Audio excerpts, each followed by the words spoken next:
गर्मी का दिन था।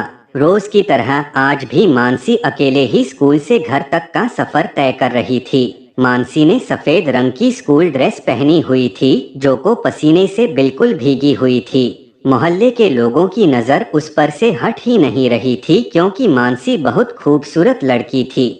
मानसी की उम्र तो सिर्फ 17 साल ही थी, पर दिखने में वो 23 से 24 साल की लड़की की तरह लगती थी।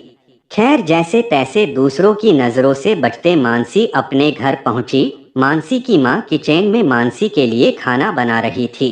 पापा ड्यूटी पर गए थे। मानसी के पिता बिजली विभाग में नौकरी करते थे। आज मानसी की 11वीं की कक्षा का आखिरी एग्जाम था और अब मानसी की गर्मियों की छुट्टी शुरू होने वाली थी। अगले दिन दोपहर का समय था। मानसी अपने कमरे में टीवी देख रही थी और आज रविवार भी था, जिस वजह से पापा भी आज ड्यूटी पर नहीं गए थे।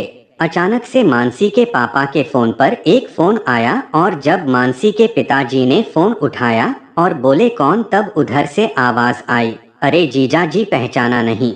ये फोन किसी और का नहीं बल्कि मानसी के मामा जी का था। मानसी के मामा जी उसकी माँ से 9 साल छोटे थे। उन्होंने मानसी के माँ से बात की तो बोले, दीदी इतने साल हो गए और अभी तक आप घर नहीं आई हो। इस बार गर्मी की छुट्टियां भी शुरू हो गई है। अब कोई बहाना मत बनाना। और मानसी कैसी है?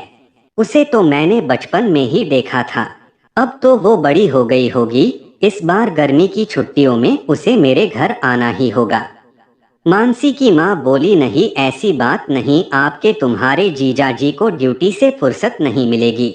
तब मानसी के मामा बोलते हैं, कोई बात नहीं, अगर आप दोनों नहीं आ सकते तो आप मानसी को तो भेज सकते हैं ना। मानसी के मामा का घर सिर्फ 90 किलोमीटर की ही दूरी पर था, इसलिए उन्होंने बोला, आप मानसी को बस में बिठा दीजिएगा, मैं बस स्टैंड पर जाकर मानसी को अपने बाइक से रिसीव कर लूंगा।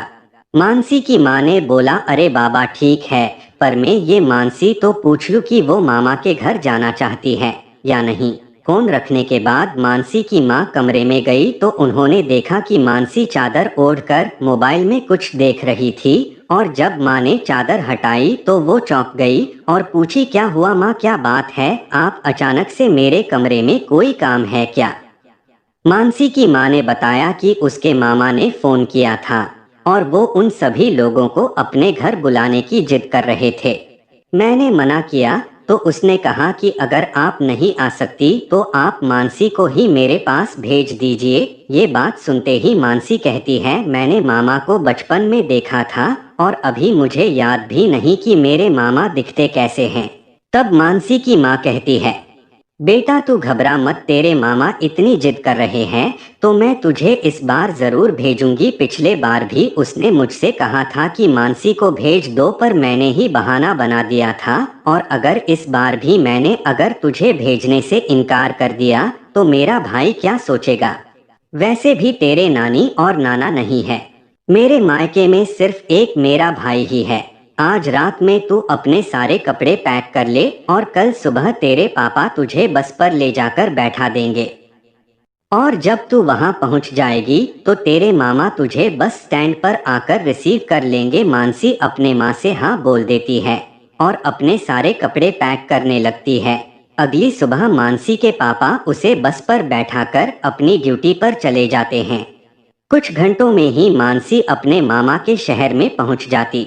सारे यात्री बस से उतर जाते हैं और मानसी भी उसी बस स्टैंड पर खड़ी होकर ये सोचती है कि मामा को तो मैंने बचपन में ही देखा था, अब मुझे उनकी शक्ल भी अच्छे से याद नहीं, मैं उन्हें पहचानूंगी कैसे? तभी सामने से एक जवान मर्द आता है और मानसी के कंधे पे हाथ रखकर बोलते, अरे बेटा कितनी बड़ी हो गई हो? मानसी हैरान हो जाती है और पूछती है, अरे भाई आप है कौन और आप मुझे ऐसे क्यों छू रहे हो? तब वो बोलते हैं, अरे बेटा पहचाना नहीं, मैं तेरा मामा। ये बात सुनकर मानसी हैरान हो जाती और अपने मन में सोचती है, अरे मेरे मामा इतने जवान और हैंडसम कैसे हो सकते हैं?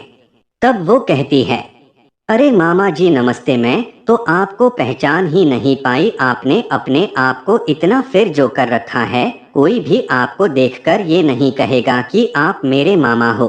मानसी के मामा बोलते हैं, अरे मानसी, सारी बातें क्या यहीं कर लोगी? घर नहीं चलना क्या? घर तुम्हारी मामी ने तुम्हारे लिए पकवान बना कर रखा है। मानसी ने एक ही बैग लिया था और वो अपने मामा के साथ बाइक पर बैठ गई।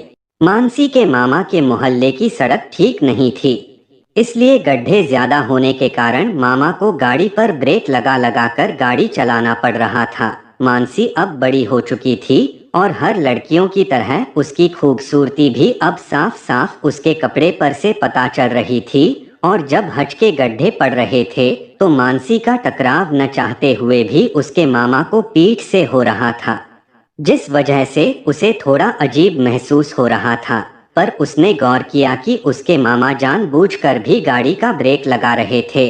मामी ने भी उसका खूब अच्छे से स्वागत किया। उन्होंने कहा, किसी परी से कम नहीं लग रही हो बेटा, अब तुम्हारी उम्र शादी की हो गई है।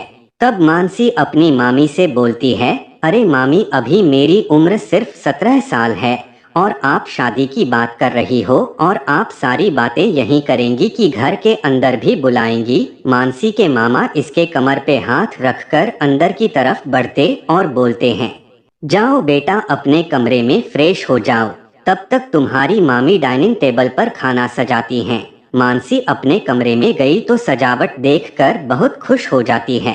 खास उसी के लिए उसके मामा ने कमरे की सजावट करवाई थी। सजावट देखकर मानसी बहुत खुश हुई और अपने बैग में से कपड़े निकालकर फ्रेश होने बाथरूम में चली जाती है। नहाकर डाइनिंग टेबल पर पहुंचती है तो देखती है कि मामा और मामी उसका डाइनिंग टेबल पर मानसी का पहले से ही इंतजार कर रहे थे।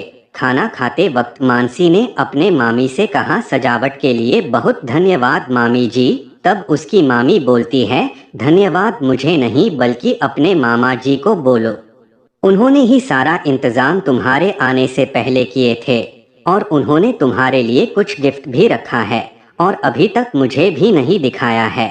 ये सुनकर मानसी को थोड़ा शक होता है, पर वो इस बात को नजरअंदाज कर देती है। खाना खाने के बाद मानसी अपने कमरे में चली जाती है। मानसी के मोबाइल पर उसके माँ का फोन आता है। तब मानसी अपनी माँ को बताती है कि मैं मामा के पास आकर बहुत खुश हूँ और फोन से बात करने के बाद वो अपने बिस्तर पर लेट जाती है। लेटे हुए कब मानसी की आंख लग जाती है, उसे पता नहीं चलता है। रात के 2 बज रहे थे। मानसी को प्यास लगी तो पानी पीने के लिए उठी तो उसके कमरे का दरवाजा खुला हुआ था। जैसे लगा उस पर कोई नजर रख रहा हो और जैसे ही उसकी आंख खुली वो तुरंत भाग गया। मानसी ने कमरे के बाहर देखा तो कोई भी नहीं था। मानसी ने सोचा शायद ये उसका वहम होगा और वो कमरे में जाकर सो गई। सुबह उठी तो उसने देखा कि मामा जी उसके माथे पर हाथ रखकर सहला रहे थे। आंख अचानक खुली तो मानसी चौंक गई और बोली, मामा, इतनी सुबह सुबह आप कमरे में, कहिए क्या बात है? मामा बोले, बेटा कुछ नहीं, और ये कहकर वो अपने कमरे में चले गए। अब मानसी को आए 1 हफ्ता हो गया था और इन 1 हफ्ता में मानसी ने अपने मामा की हरकतों पर कई बार गौर किया। जैसे जब वो किचन में अपने मामी के साथ खाना बनाती तो वो उसके पीछे आकर उससे छूने की कोशिश करते और खाना खाते समय उसे घूर घूर कर देखते।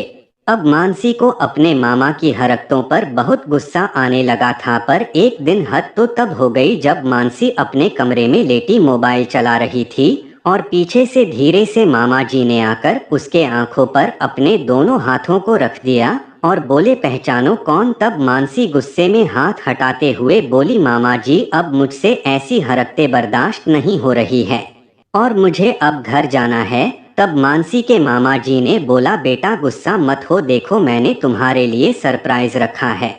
और उन्होंने कमरे की अलमारी में से आजकल के मॉडर्न ड्रेस निकाले और मानसी के कंधे पर रखकर बोलने लगे, देखो ये सारे कपड़े मैंने तुम्हारे लिए लाए हैं। मानसी, इसे पहनकर तुम और भी ज्यादा खूबसूरत दिखोगी और चलो हम मूवी देखने चलते हैं। तब मानसी ने कहा, मुझे इतने छोटे कपड़े पहनने का शौक नहीं। की तभी वहाँ मानसी की मामी आ गई और बोली, बेटा मामा जी इतनी जिद कर रहे हैं तो चली जाओ ना मूवी देखने। अब मानसी अपने मामी से कैसे बताती, वो चाह कर भी कुछ बोल नहीं पा रही थी और इतने में मामा जी ने हाथ पकड़ा और उसे गाड़ी पर बिठाल कर मूवी दिखाने लेकर चले गए। मानसी ने वहां पर भी गौर किया। मामा जी मूवी देखने के बजाय मानसी को ही घूरे जा रहे थे, जो अब मानसी बर्दाश्त नहीं कर पा रही थी। और उसने मन बना लिया था कि अब जो कुछ हो जाए मामी से जाकर सारी बात बताना ही होगा। और मूवी खत्म होने के बाद मानसी घर पहुंची तो तुरंत अपने मामा के कमरे में गई। वहां मामी जी फर्श पर पोछा लगा रही थी।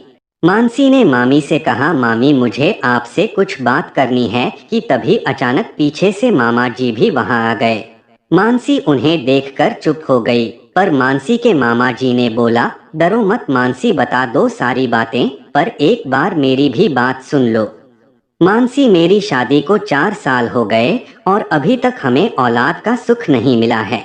और जब से तुम हमारे घर आई हो हमारा घर खुशियों से भर उठा है और मैं तुम्हें अपने पास गोद लेना चाहता हूँ बेटा। फिर मामी ने भी बोला, हाँ बेटा, तेरे मामा बिल्कुल सही कह रहे।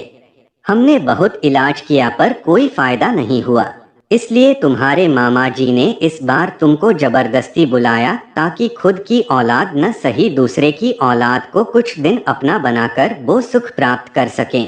और बेटा, अगर तुमको घर ही जाना है तो तुम अपना सामान पैक कर लो, मैं तुम्हें कल बस पर बैठा दूंगा। ये बात सुनते ही मानसी रोने लगती है और अपने आप को अंदर से बहुत गलत मानती है और मामा जी के पैरों में गिरकर माफी मांगती कि मामा जी मुझे माफ कर दीजिए, मैंने आपको इतना गलत समझा, पर मैं अपने माँ बाप को छोड़कर आपके वहाँ हमेशा के लिए नहीं रह सकती। मैं भी लड़की हूँ और कुछ दिन की मेहमान हूँ। कुछ सालों बाद मेरी भी शादी हो जाएगी, तब मेरा असली घर मेरा ससुराल होगा। तो दोस्तों, आशा करता हूँ कि ये कहानी आप लोगों को अच्छी लगी होगी, तो इसे लाइक करें और हमारे चैनल को सब्सक्राइब करें। धन्यवाद।